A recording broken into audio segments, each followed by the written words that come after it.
నమస్కారం G news కి స్వాగతం నేను స్వప్న ముందుగా హెడ్లైన్స్ చూద్దాం నేటి నుండి 3 రోజుల పాటు కడప జిల్లాలో సీఎం జగన్ పర్యటన నేడు గోపవరంలో సెంచరీ ప్లైవుడ్ పరిశ్రమ యూనిట్ ప్రారంభం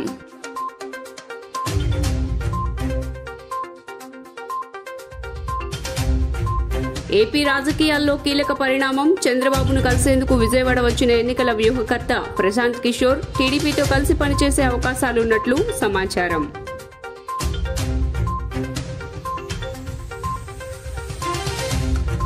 నేడు వైకుంఠ పర్వదినం భక్తులతో కిటకిటలాడుతున్న వైష్ణవ దేవాలయాలు.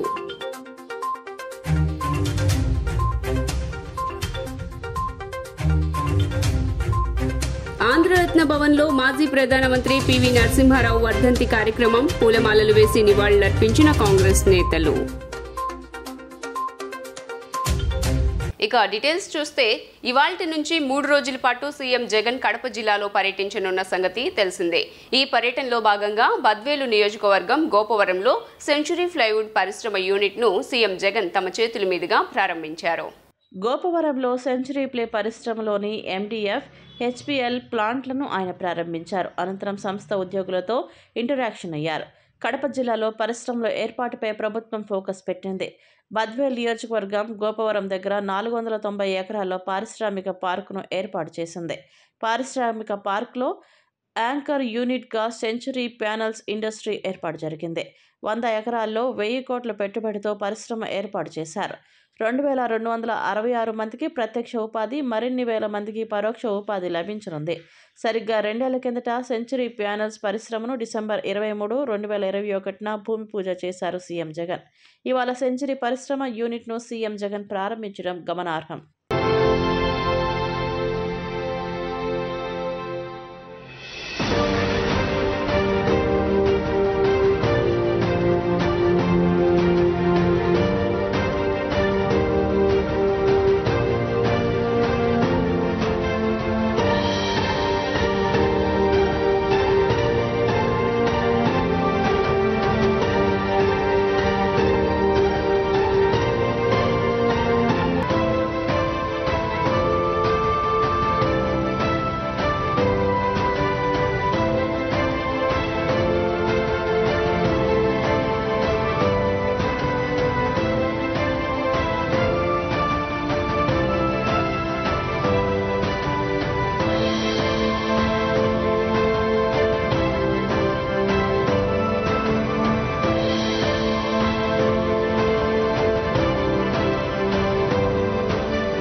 ఆంధ్రప్రదేశ్ రాజకీయాల్లో కీలక పరిణామం చోటు చేసుకుంది. ఎన్నికల వ్యూహకర్త ప్రశాంత్ కిషోర్ శనివారం టీడీపీ అధినేత చంద్రబాబు నాయుడుతో భేటీ అయ్యారు.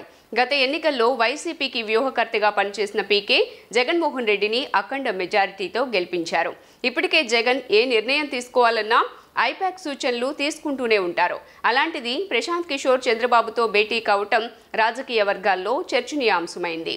నారా లోకేష్తో కలిసి శనివారం మధ్యాహ్నం గన్నవరం విమానాశ్రయానికి చేరుకున్న ప్రశాంత్ కిషోర్ అక్కడి నుంచి ఒకే కారులో ఉండవల్లిలోని చంద్రబాబు నివాసానికి చేరుకున్నారు.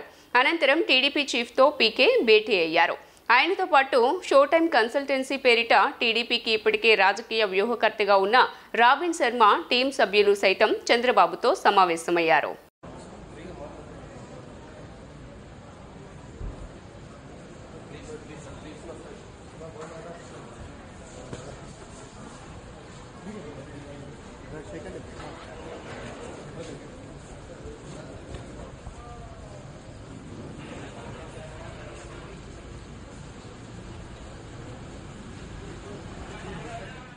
వైకుంఠ ఏకాదశి పర్వదినం సందర్భంగా రాష్ట్ర వ్యాప్తంగా ఆలయాలు భక్తులతో కిటకిటలాడుతున్నాయి. వెంకటేశ్వర స్వామి దర్శనార్థం భారీ ఎత్తున భక్తులు పోటెత్తారు.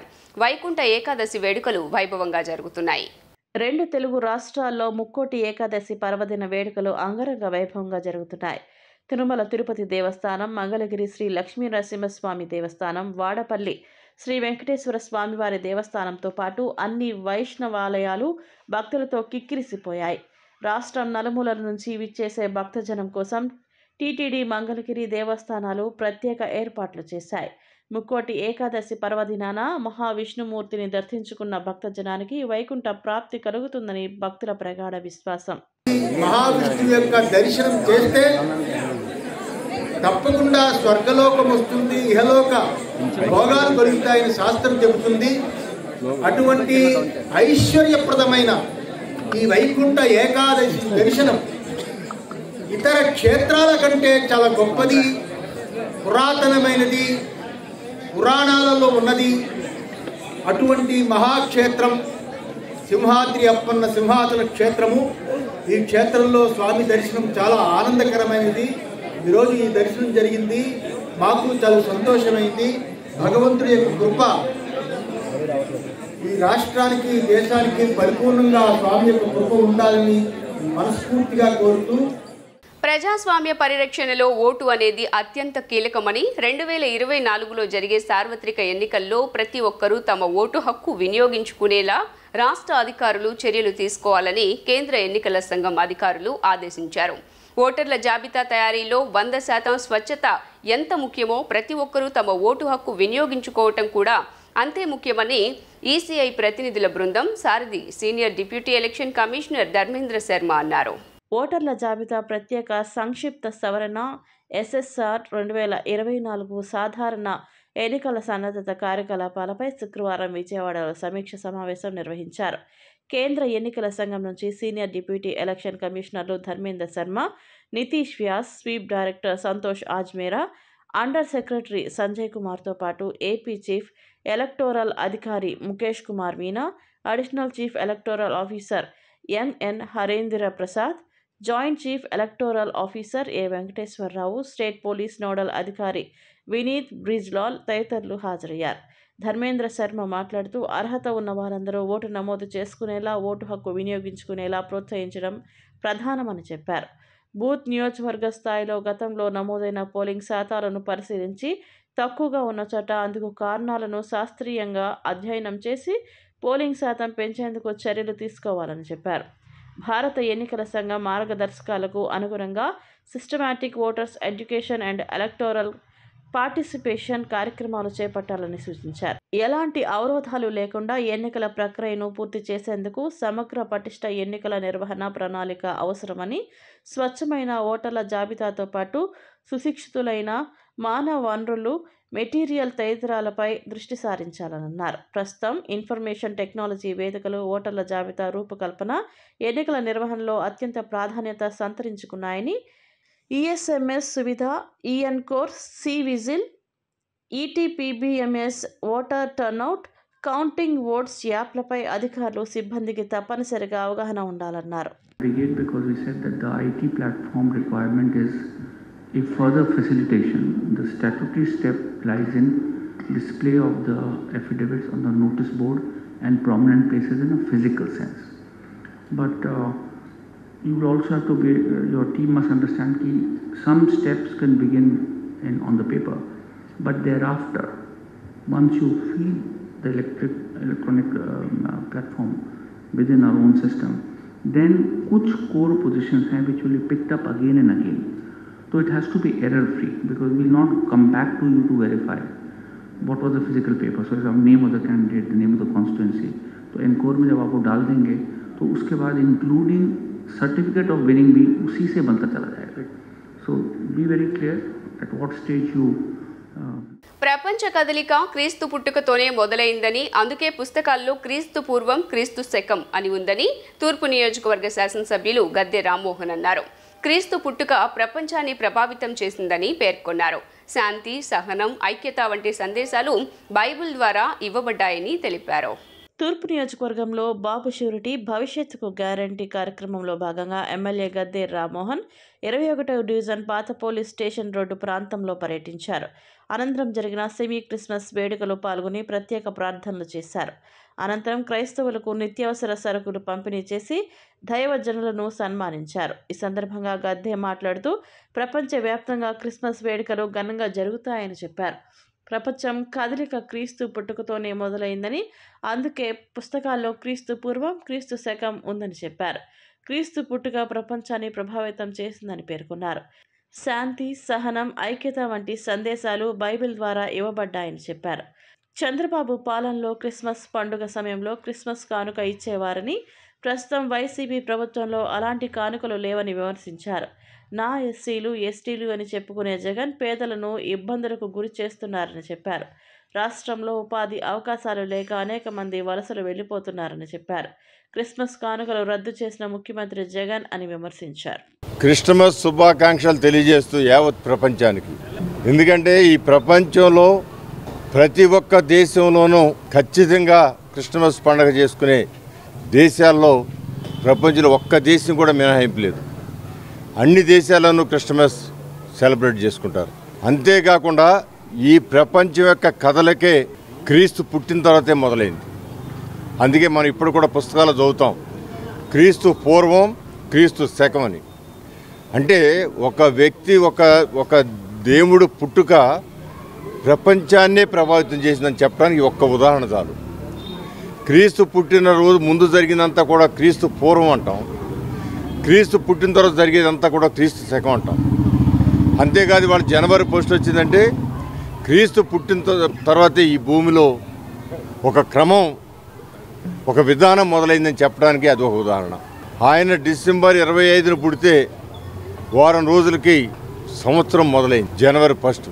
అందువల్ల ఈ 2 పండుగలు కూడా మనం ప్రతి దేశంలో ప్రపంచం మొత్తం కూడా చేసుకుంటారు. అందువలన ఆ క్రైస్తవ పుట్టుక ప్రపంచాన్ని ప్రభావితం చేసింది అని గర్వంగా చెప్పు. రాష్ట్రంలో వైకాపా ప్రభుత్వం అధికారంలోకి వచ్చిన తర్వాత విద్యుత్ ఛార్జీలను 7 సార్లు పెంచారని బీజేపీ నాయకులు పాతూరు నాగభూషణం విమర్శించారు.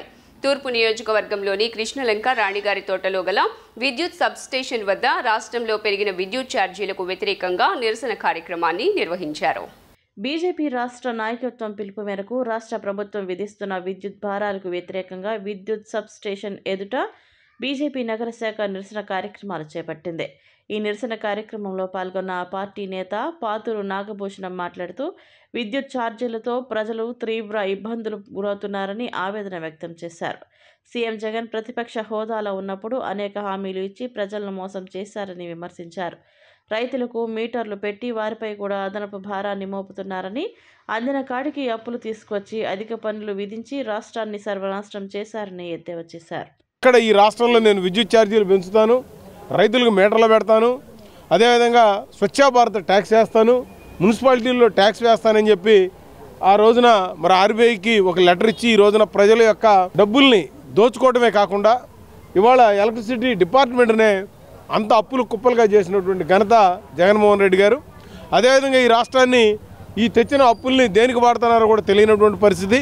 అదేమంటే నేను బటన్ నొక్కి పేద ప్రజలకు సంక్షేమ కార్యక్రమాలు చేస్తామని చెప్తా ఉన్నారు, కానీ ఆయన వేసేదేమో 10 మందికి 90 మంది లబ్ధిదారులు ఈ రోజుకి ఎస్సీలు బీసీలు అందరూ కూడా ఉన్నారు. ఈ విధంగా ఈ రోజున ఈ రాష్ట్రంలో ఈ విద్యుత్ ఛార్జీలకు నిరసనగా మరి పార్టీ అధ్యక్షురాలైనటువంటి పురంధేశ్వరి గారు రాష్ట్ర వ్యాప్తంగా అన్ని చోట్ల చేయమని పిలుపునివ్వటం, దాని సందర్భంగానే ఈ రోజున విజయవాడలో రాణి గారి తోటలో మేమందరం కూడా ఈ సబ్స్టేషన్ ఎదురుగా ఈ ప్రభుత్వం చేస్తున్నటువంటి అకృత్యాలకి నిరసనగా ఈ రోజున మేము ధర్నా నిర్వహించడం జరిగింది.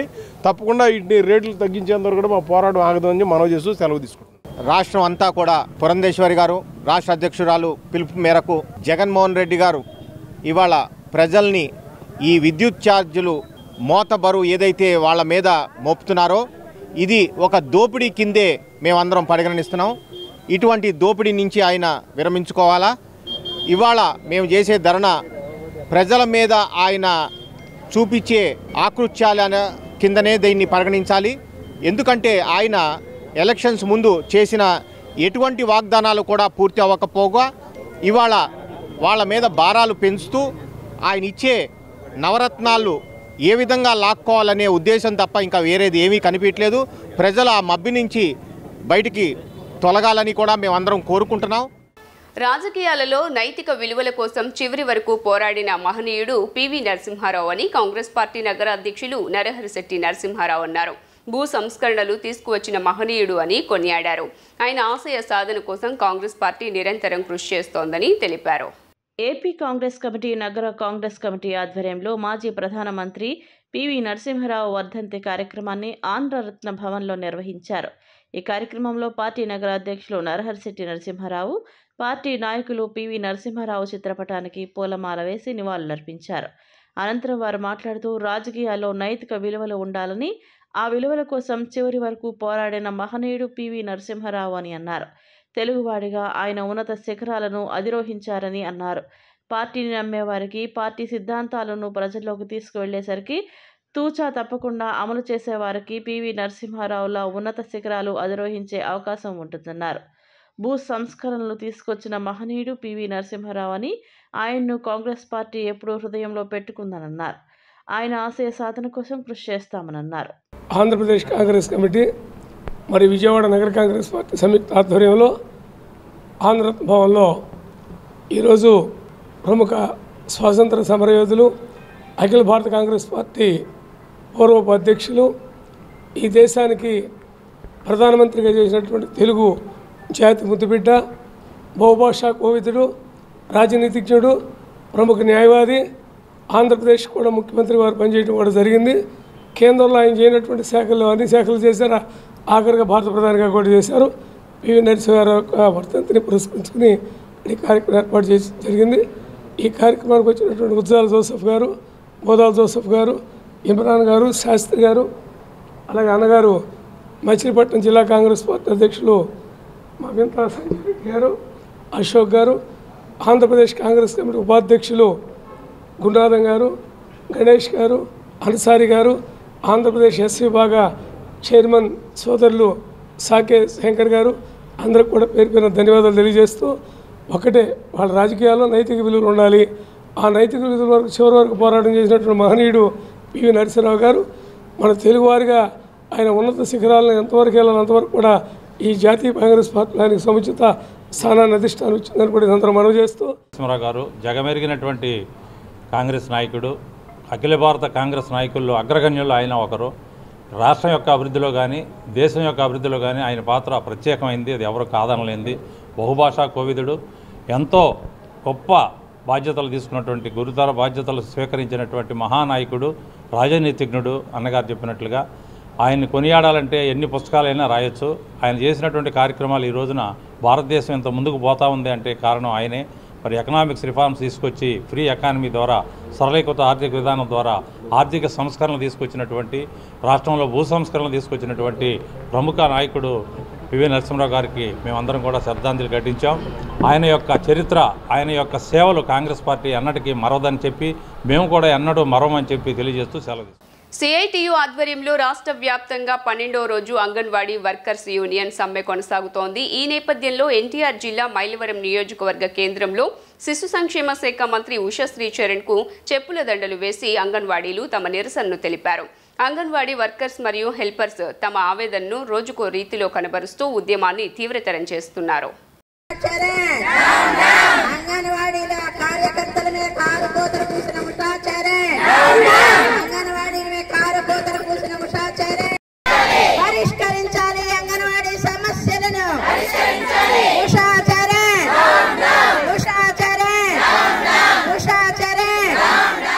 వ్యవసాయంలో భారీ మార్పులను తీసుకువస్తామని, రైతు భరోసా కేంద్రాల ద్వారా కొత్త విప్లవం రాబోతోందని కబుర్లు చెప్పి నిరాశ కేంద్రాలుగా మార్చేశారని జనసేన రాజకీయ వ్యవహారాల కమిటీ చైర్మన్ నాదెండ్ల మనోహర్ అన్నారు. రైతు భరోసా కేంద్రాల నిర్మాణం కోసం ఉపాధి హామీ నుంచి తీసుకున్న 2,300 కోట్లను సాగునీటి కాలువల ఆధునీకరణకు పూడిక తీసేందుకు ఉపయోగించి ఉంటే ఇటీవలే తుఫాను సమయంలో రైతులకు ఇబ్బందులు ఉండేవి కావన్నారు. శుక్రవారం జనసేన పార్టీ కేంద్ర కార్యాలయంలో మనోహర్ విలేకరుల సమావేశంలో మాట్లాడారు. రాష్ట్ర వ్యాప్తంగా ఉన్న 680 మండలాల్లో మొత్తం 10,408 రైతు భరోసా కేంద్రాలను ఏర్పాటు చేస్తున్నామని ప్రకటించి 3,200 మాత్రమే నిర్మించారన్నారు. 4,500 కేంద్రాలను అసలు మొదలు పెట్టలేదన్నారు. కేవలం పేపర్ల మీదనే భరోసా కేంద్రాలు చాలా చోట్ల నడుస్తున్నాయన్నారు. రైతులకు 20 రకాల సేవలను అందించేందుకు ఏర్పాటు చేసిన ఆర్బీకేలో సేవలు అందడం లేదన్నారు. చాలా చోట్ల అద్దె కేంద్రాలు రైతులకు చెల్లింపులు చేయకపోవడంతో యజమానులు తాళాలు వేశారన్నారు. ప్రభుత్వ పర్యవేక్షణలో స్వతంత్రంగా నడవాల్సిన రైతు భరోసా కేంద్రాలు వైసీపీ నేతల కబంధ హస్తాల్లోకి వెళ్లిపోయాయన్నారు. విత్తనాల సరఫరా కోసం 39 కంపెనీలతో ఎంఓయూ చేసుకున్న ప్రభుత్వం వాటి నుంచే విత్తనాలు కొనుగోలు చేస్తోందని, బయట మార్కెట్కు ఆర్బీకేల్లో అందుతున్న విత్తనాల ధరలకు చాలా వ్యత్యాసం ఉంటుందన్నారు. రాష్ట్రంలో 30 లక్షలకు పైగా కౌలు రైతులు ఉంటే ఈ ప్రభుత్వం మాత్రమే కేవలం 17 లక్షల కౌలు రైతులే అని బుకాయిస్తోందన్నారు.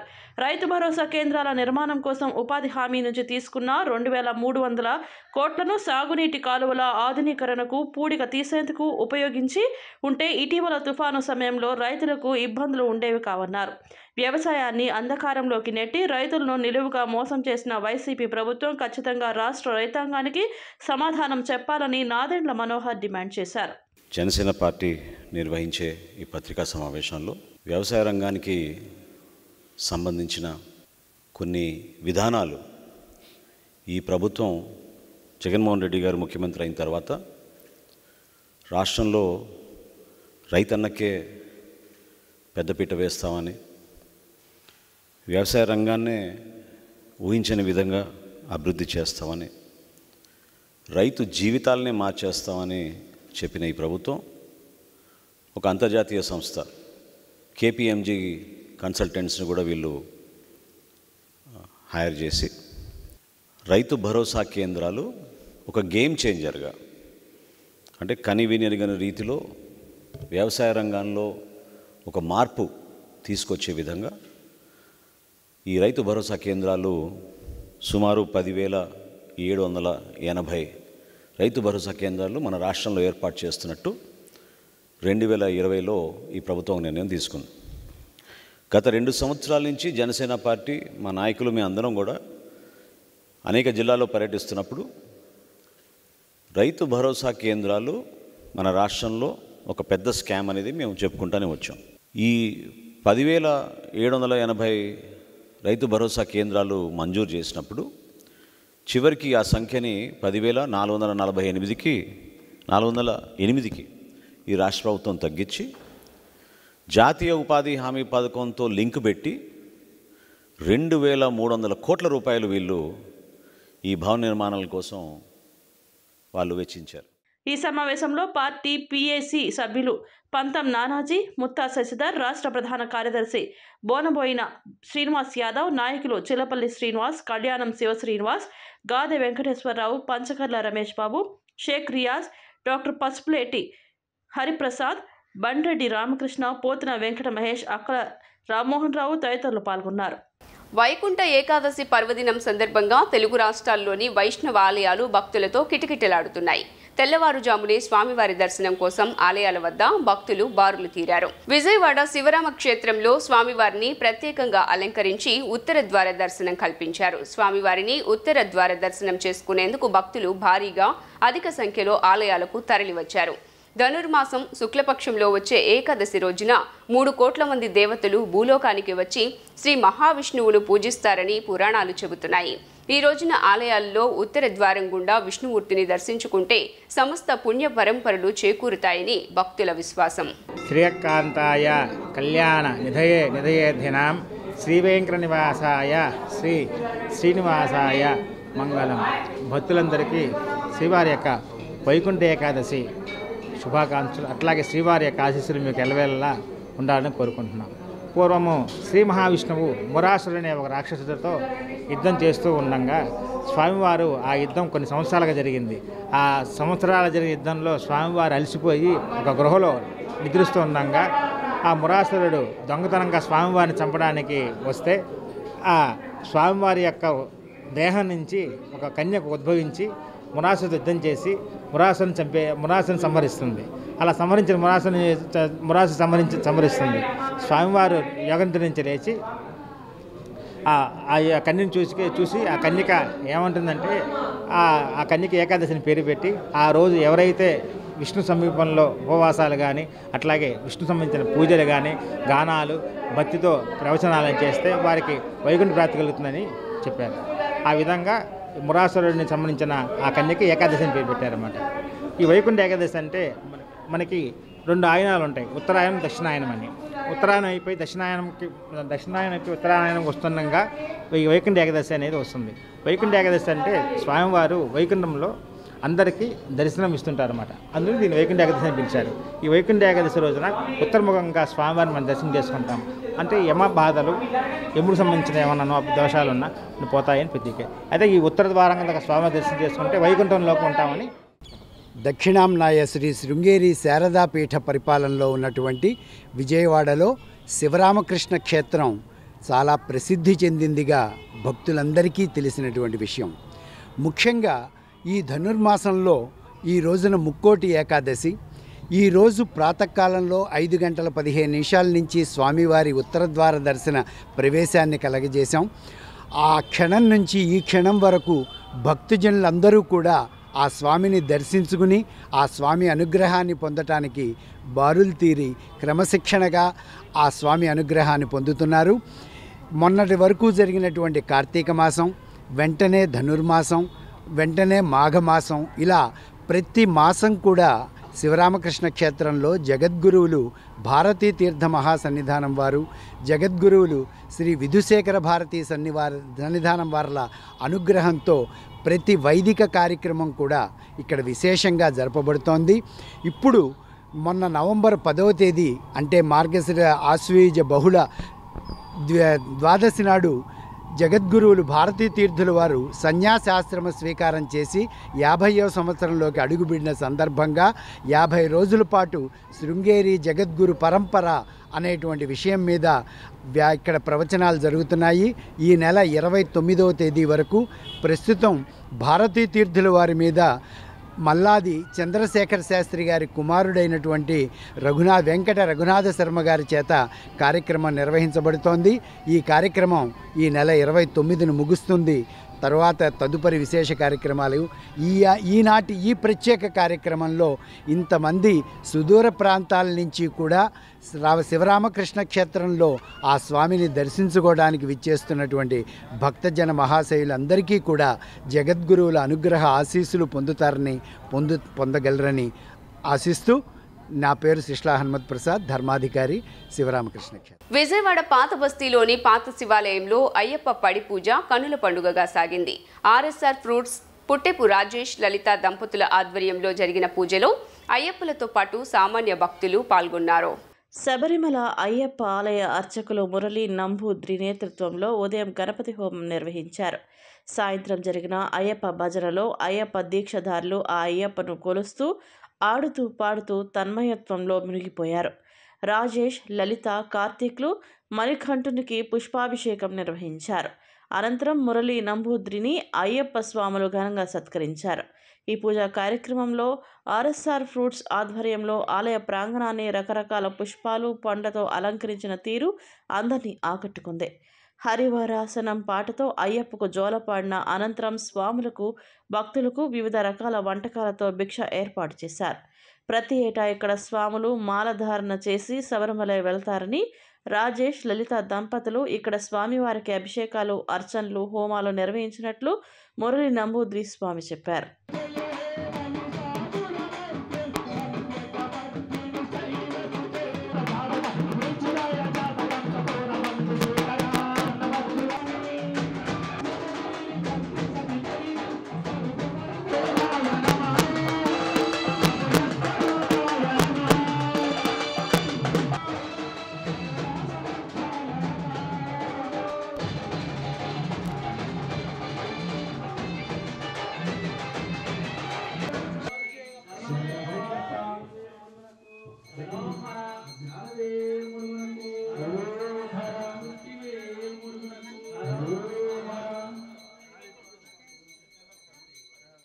శివాలయం ఆవరణంలో ఉన్న అయ్యప్ప స్వామివారి దేవాలయము 1991లో ప్రతిష్టా కార్యక్రమం జరిగింది. అప్పటి నుండి ఈ రోజు వరకు కేరళ సంప్రదాయ ప్రకారం ఉదయం 5:30 గంటలకు గణపతి హోమం, 6 గంటలకు అయ్యప్ప స్వామివారికి అభిషేకం, 7 గంటలకు ఉషపూజ, మధ్యాహ్నం 11 గంటలకు నైవేద్యం, సాయంత్రం 5:30 నుంచి 7:30 వరకు పూజా కార్యక్రమం. ఉదయం ప్రతిరోజు మాలాధారణ, ఇరుముడి, భక్తులకు అర్చన అన్నీ కూడా కేరళ సంప్రదాయ ప్రకారం జరగబడిన స్వామి. ఈ నవంబర్ 16వ తేదీ నుండి డిసెంబర్ 27వ తేదీ వరకు మండల పూజ కార్యక్రమం జరుగుతుంది. ఈరోజు ప్రతి సంవత్సరం రాజేష్ స్వామి గారు శబరిమల దీక్ష తీసుకొని శబరిమల వెళ్తుంటారు స్వామి. ఈరోజు రాజేష్ స్వామి గారు ఉదయం గణపతి హోమం, అష్టాభిషేకం, పూలలంకరణ, మధ్యాహ్నం అన్నదానం, సాయంత్రం భజన, అయ్యప్పలకు ప్రసాదము అన్నీ ఏర్పాటు చేశారు స్వామి. ప్రతి సంవత్సరం స్వామివారికి కావలసిన అన్నదానమునకు అన్నీ కూడా సహకరిస్తారు స్వామి. ఆ స్వామివారికి, రాజేష్ స్వామివారికి కుటుంబం అందరికీ కూడా అయ్యప్ప స్వామివారు ఆశీస్సులు ఉంటుంది. తల్లికి అనారోగ్యంగా ఉండటంతో చూడ్డానికి వచ్చిన ఓ ఎన్ఆర్ఐని పోలీసులు అరెస్టు చేసిన ఘటన శంషాబాద్ ఎయిర్పోర్ట్లో వెలుగు చూసింది. అమెరికా నుంచి వచ్చిన యష్ బొద్దులూరి అనే ఎన్ఆర్ఐని ఏపీసీఐడి పోలీసులు అరెస్ట్ చేశారు. అక్కడి నుంచి నేరుగా మంగళగిరికి తరలించారు. విమానం దిగుతూనే జరిగిన ఈ ఘటనకు ఏం జరిగిందో అర్థం కాక ప్రయాణికులంతా షాక్కు గురయ్యారు. అయితే టీడీపీ ఎన్ఆర్ఐ నేత అయిన యష్ మీద లుకౌట్ నోటీసులు ఉన్నట్లుగా తెలుస్తోంది. ఈ అరెస్టు విషయం తెలియటంతో వెంటనే టీడీపీ నేతలు స్పందించారు. తల్లికి అనారోగ్యంగా ఉండటంతో చూడ్డానికి వచ్చిన యష్ని అరెస్టు చేయటం అన్యాయమని, వెంటనే విడుదల చేయాలని డిమాండ్ చేస్తున్నారు. యష్ అక్రమ అరెస్టుని తెలుగుదేశం తీవ్రంగా ఖండించింది. మరో 100 రోజుల్లో ఎన్నికల తర్వాత ఇలాంటి ఘటనలపై అట్టుకి అట్టున్నర అన్నట్లుగా తిరిగిచ్చేస్తామన్నారు. ఈ అరెస్టు విషయం తెలియడంతో వెంటనే టీడీపీ నేతలు స్పందించారు. తల్లికి అనారోగ్యంగా ఉండడంతో చూడ్డానికి వచ్చిన యష్ని అరెస్ట్ చేయడం అన్యాయమని, వెంటనే విడుదల చేయాలని డిమాండ్ చేస్తున్నారు. యష్ అక్రమ అరెస్ట్ని తెలుగుదేశం తీవ్రంగా ఖండించింది. మరో 100 రోజుల్లో ఎన్నికల తర్వాత ఇలాంటి ఘటనలపై అట్టుకి అట్టున్నర తిరిగి ఇచ్చేస్తామని అన్నారు. 7:45కి నేను మన హైదరాబాద్ ఎయిర్పోర్ట్లో దిగడం జరిగింది. ఎమ్మటే ఇమిగ్రేషన్లోకి వెళ్ళాను. ఇమిగ్రేషన్లో నాకు లుక్ఓవర్ నోటీస్ ఉందని చెప్పి అక్కడున్న ఆఫీసర్ ఆపడం జరిగింది, లుక్ఓవర్ సర్క్యులర్. సో అక్కడ నుంచి నన్ను మళ్ళీ గుంటూరు సిఐడి పోలీస్కి హ్యాండ్ ఓవర్ చేయడానికి ఆల్మోస్ట్ 4 hours అక్కడ కూర్చోబెట్టారు. అక్కడ నుంచి మళ్ళీ సిఐడి పోలీస్ వాళ్ళు ఆల్ ద వే హైదరాబాద్ నుంచి మళ్ళీ ఇక్కడ గుంటూరు తీసుకురావడం జరిగింది. నేను వచ్చిన కారణం ఏంటంటే మా అమ్మగారి ఆరోగ్యం బాగాలేదు. మా అమ్మగారు చూడటానికి నేను హైదరాబాద్ రావడం జరిగింది. యాక్చువల్గా గత 4 సంవత్సరాల్లో దాదాపు మా ఇంటి మీద 5 సార్లు దాడులు జరిగాయి. 4 సార్లు మా ఇల్లు గోడలు బద్దలు కొట్టారు, సీసీ కెమెరాలు వాళ్ళు కొట్టారు. అయినా సరే నేను ఏ రోజు ఇండియా రాలేదు, ఎందుకంటే మా అమ్మగారు చాలా ధైర్యంగా ఉండేవాళ్ళు. కానీ ఈరోజు మా అమ్మగారి ఆరోగ్యం బాగాలేదు కాబట్టి నేను చూడటానికి వస్తే. తెలంగాణలో మహిళలకి ఉచిత బస్సు ప్రయాణ పథకం వల్ల నష్టపోతున్న ఆటో కార్మికులకు ప్రత్యామ్నాయ ఉపాధి కల్పించాలని ఐఎఫ్టియు రాష్ట్ర ప్రధాన కార్యదర్శి కె పొలారి, ప్రగతిశీల ఆటో కార్మిక సంఘం నగర అధ్యక్షులు డి శ్రీనివాసరావు డిమాండ్ చేశారు. తెలంగాణ ఆర్టీసీ ఇతర ప్రభుత్వ రంగాల్లో డ్రైవర్లుగా అర్హతలు ఉన్న ఆటో కార్మికులను తీసుకోవాలని, అదేవిధంగా మిగిలిన వారికి ప్రత్యామ్నాయ ఉపాధి, ఆర్థిక సహకారం కల్పించాలన్నారు. తెలంగాణ ఆటో కార్మికుల ప్రత్యామ్నాయం కల్పించాలని డిమాండ్ చేస్తూ ఎఫ్టియు ప్రగతిశీల ఆటో కార్మిక సంఘం ఆధ్వర్యంలో ధర్నా చౌక్లో ధర్నా నిర్వహించారు. ఈ సందర్భంగా ప్రగతిశీల ఆటో కార్మిక సంఘం నగర అధ్యక్షులు డి శ్రీనివాసరావు మాట్లాడుతూ, తెలంగాణలో ఉచిత బస్సు ప్రయాణ పథకం వల్ల ఆటో కార్మికులు తీవ్రంగా నష్టపోతున్నారని అన్నారు. ఈ పథకానికి ఎవరూ వ్యతిరేకం కాదని, కానీ పథకం వల్ల నష్టపోయే బాధిత కార్మికులకు ప్రత్యామ్నాయ ఉపాధి కల్పించాలని డిమాండ్ చేశారు. తెలంగాణ ఆర్టీసీ ఇతర ప్రభుత్వ రంగాలలో డ్రైవర్లుగా అర్హతలు ఉన్న ఆటో కార్మికులను తీసుకోవాలని, అదేవిధంగా మిగిలిన వారికి ప్రత్యామ్నాయ ఉపాధి, ఆర్థిక సహకారం కల్పించాలని డిమాండ్ చేశారు. ఏపీలో ప్రతిపక్ష పార్టీ ఉచిత ప్రయాణ హామీ ఇచ్చిందన్నారు. వారితో పాటు మరే పార్టీ అయినా అటువంటి హామీల సందర్భంలో నష్టపోయే ఆటో కార్మికులకు ఎటువంటి ఆర్థిక భరోసా కల్పించాలో ముందుగా ప్రకటించాలని డిమాండ్ చేశారు. పథకాలు తప్పనిసరిగా అమలు చేయాల్సిందే అని స్పష్టం చేశారు. ఇదే సందర్భంలో ఉచిత పథకాల వల్ల బాధితులుగా మారుతున్న ఆటో డ్రైవర్లకు న్యాయం చేయాలని అన్నారు. ఏపీలో కూడా అటువంటి ఆర్థిక భరోసా కల్పించాలని డిమాండ్ చేశారు. అందుకోసం ఉద్యమిస్తామని తెలిపారు. తెలంగాణలో అధికారం రాకముందు కాంగ్రెస్ పార్టీ అధికారంలోకి వస్తే మహిళలకు ఫ్రీ బస్ అనేటువంటి వాగ్దానం చేశారు. అధికారంలోకి వచ్చారు, తక్షణమే అమలు చేస్తున్న పరిస్థితి ఉంది. పదే నోటుతోటి అక్కడ ఉన్నటువంటి ఆటో కార్మికులందరికీ 12,000 రూపాయల ఆర్థిక సాయం ఇస్తారని చెప్పినటువంటి నూతన ప్రభుత్వం ఆ దిశగా ఆలోచన చేసే పరిస్థితి లేదు. లక్షలాది మంది ఆటో కార్మికులు ఈ రోజున రోడ్డు పాలయ్యే పరిస్థితి ఉన్నది. వాళ్ళ జీవనోపాధికి నష్టం కలుగుతూ ఉంది. తీసుకున్నటువంటి ఫైనాన్షియల్ సకాలంలో కట్టలేక వాళ్ళ కుటుంబాన్ని పోషించుకోలేక ఇప్పటికే చాలామంది సోషల్ మీడియాలో పెడుతున్నారు. ఆత్మహత్యలు చేసుకునే పరిస్థితి ఉంది కూడా. అదేవిధంగా ఆంధ్రప్రదేశ్లో కూడా అధికారంలోకి వస్తే మేము కూడా మహిళలపైకి ఫ్రీ బస్ పెడతామని చెప్పి టీడీపీ పార్టీ ఇప్పటికే ఆల్రెడీ మేనిఫెస్టోలో పెట్టింది. ఒకవేళ అదే పరిస్థితి జరిగితే ఇక్కడ ఉన్నటువంటి లక్షలాది ఆటో కార్మికులు ఏం చేయదలుచుకున్నారు? మీరు పెట్టే పథకాల వల్ల మాకు ఎటువంటి ఇబ్బంది లేదు. పథకాల వల్ల ఏదైతే ఇబ్బంది పడతారో నష్టపోతారో ఆ వర్గాన్ని ఆదుకోవాల్సినటువంటి పరిస్థితి కూడా ఈ పార్టీకి ప్రభుత్వానికి ఉంది. ఆ దిశగా మీరు కూడా ఆలోచన చేయాలని చెప్పేసి లక్షలాది మంది కుటుంబాలను ఆదుకోవాలని చెప్పేసి మీడియా ద్వారా విజ్ఞప్తి చేస్తా ఉన్నాం. లేని పరిస్థితుల్లో ప్రజలాటకార స్వామి ఐఎఫ్టీయుగా మొత్తం కార్మిక వర్గాన్ని కార్మిక సంఘాన్ని కూడా కట్టి భవిష్యత్తులో తీవ్రమైన ఉద్యమం చేసే పరిస్థితులను చెప్పేసి మీడియా ద్వారా ప్రభుత్వాన్ని పార్టీల్ని హెచ్చరిక చేసుకున్నాం.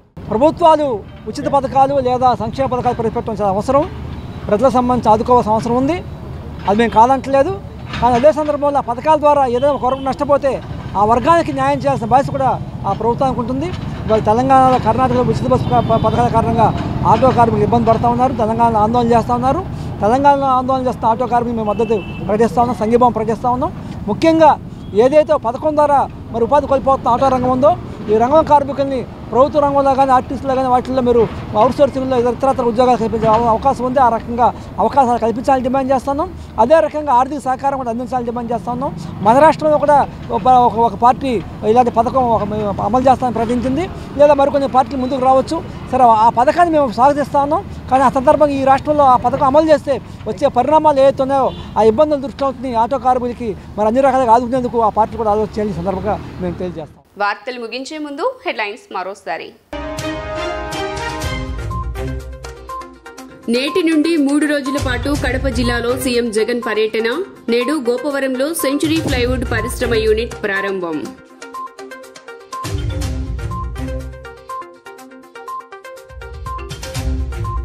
ఏపీ రాజకీయాల్లో కీలక పరిణామం. చంద్రబాబును కలిసేందుకు విజయవాడ వచ్చిన ఎన్నికల వ్యూహకర్త ప్రశాంత్ కిషోర్ టీడీపీతో కలిసి పనిచేసే అవకాశాలున్నట్లు సమాచారం.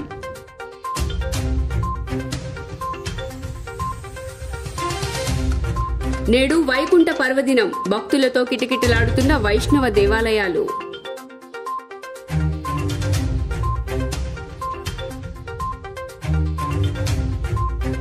ఆంధ్రరత్న భవన్లో మాజీ ప్రధానమంత్రి పివి నరసింహారావు వర్ధంతి కార్యక్రమం. పూలమాలలు వేసి నివాళులర్పించిన కాంగ్రెస్ నేతలు.